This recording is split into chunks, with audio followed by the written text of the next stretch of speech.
This never happened to the other fella. James, where have you been? Much too far from you, darling. Same old James. Oh, only more so. Are you sure about that?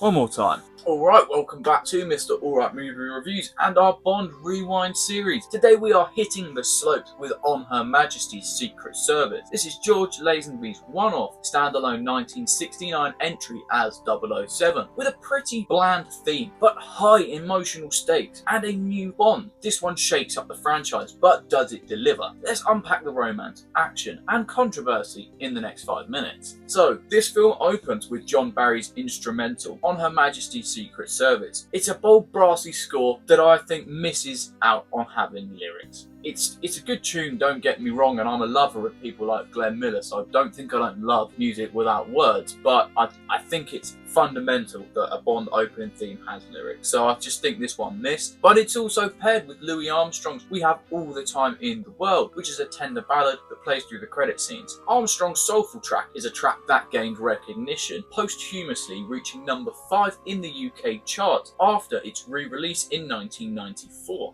It adds emotional weight, perfectly matching the film's romantic heart. George Lazenby is a model with no acting experience stepping into the role as 007. He's filling Sean Connery's massive boots, and that is a task to fulfill in itself, but he does a great job in my opinion. He's a vulnerable 007 in On Her Majesty's Secret Service, a charming, unpolished Bond, blending physicality in his ski chases and brawls with emotional depth in the romantic scenes with Tracy. Lazenby's earnest delivery perhaps lacks some of Connery's swagger or Moore's wit, but his sincerity shines and his physicality is fantastic. He grounds Bond in a way that foreshadows Craig's intensity. It's a bold, divisive look. It's a bold, divisive take that hooks audiences despite its one and done run. Lazenby is joined by Diana Rigg as Tracy Draco, a fiery, tragic Bond girl who steals the show. We can get out there. If you say so.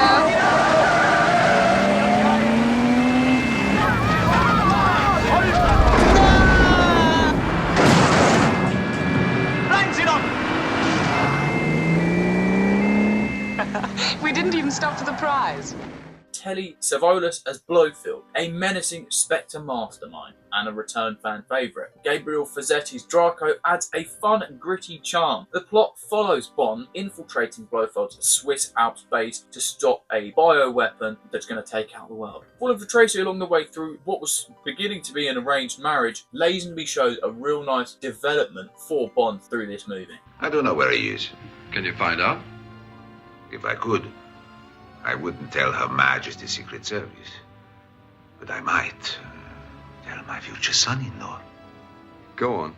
The gadgets in this film are lighter. You have a safecracker, but you also have that beautiful, stunning 69 Aston Martin DBS that I absolutely love. It's like, it's elegant, but it's almost like a muscle car. It's lovely. I love that car. And the ski chase is fantastic, as well as the bobsled runs and the avalanche scenes. All of those set pieces are absolutely thrilling.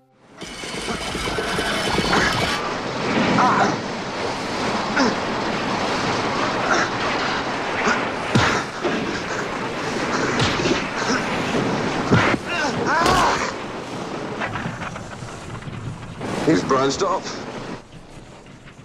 So usually I do a segment here in this series on how the movie fits into the theme of the whole era of this Bond. So for example, like Moonraker into Moors is the culmination of escapism, the peak of it. But in this film, or in this era, there is only one film, so it's not like it overarches and links to any of his other movies. But On Her Majesty's Secret Service bridges Connery's gritty 60s era and Moore's campy 70s run perfectly, in my opinion, blending raw action with emotional stakes. Blofeld's return ties to You Only Live Twice, while Tracy's romance sets a template for deeper bonds. And we see in that scene in the movie For Your Eyes Only, with Roger Moore visiting Tracy's grave. I think it's no coincidence that Daniel Craig's era soared with a story between Bond and Vesper. They were most definitely inspired to end Casino Royale by the way On Her Majesty's Secret Service ended. And then a girl.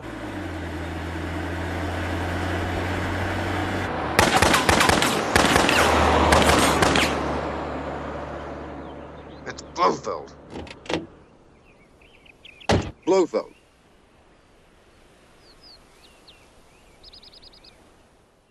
And Lazenby's one-off tone, it does feel like a standalone experiment, grounding the series before Moore's lighter tone. Obviously, they did then go back to doing Diamonds Are Forever whilst they cast Moore in the role. I wish Lazenby had stuck around to do another film, but then if he did stick around, maybe we wouldn't have seen Moore. It's a tough one, but I really like him. I think he's brilliant. It's definitely a pivotal shift, balancing 60s espionage with a hint of the franchise's evolving heart influencing later entries. On Her Majesty's Secret Service grossed $82 million worldwide on a $7 million budget. A profitable hit for sure, but below Connery's peaks. But it did score 81% from critics and 64% on Rotten Tomatoes. Praised for its action, Rigg's Tracy and emotional depth, but some criticise it for Lazenby's inexperience. Fans do call it now though a cult classic, with many ranking it as one of the higher entries for a bold story, especially because that ending is just, well, I mean, obviously we've seen it now with Casino Royale and Craig, but that was never done before, and for a long time after. That's a very dark way to end a Bond film, and I love it. See, I was chatting with one of my subscribers in one of my comment sections. Shout out to you, Ben.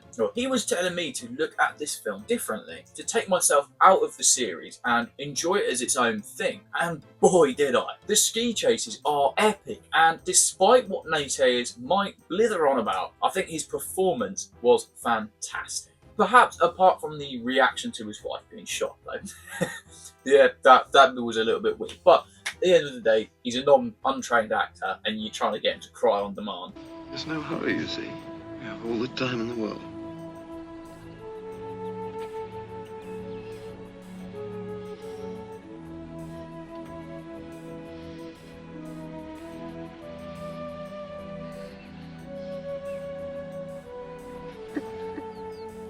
Other than that, he was fantastic, and I thought he looked brilliant in the fight scenes. It's a daring, emotional Bond film that's aged much better than some of Moore's, in my opinion. The only thing I did find hard to watch, though, is the slapping and punching of women. I should have mentioned it in the Roger Moore era. I don't want you to think that I'm cool with that, by the way. But yeah, I for one am definitely glad that society and cinema has moved on long past that stage. Despite that though, I still give this film a 9 out of 10 for its heart and action, as well as a clear inspiration for my favourite movie in Casino Royale. So is Lazenby's One Shot underrated?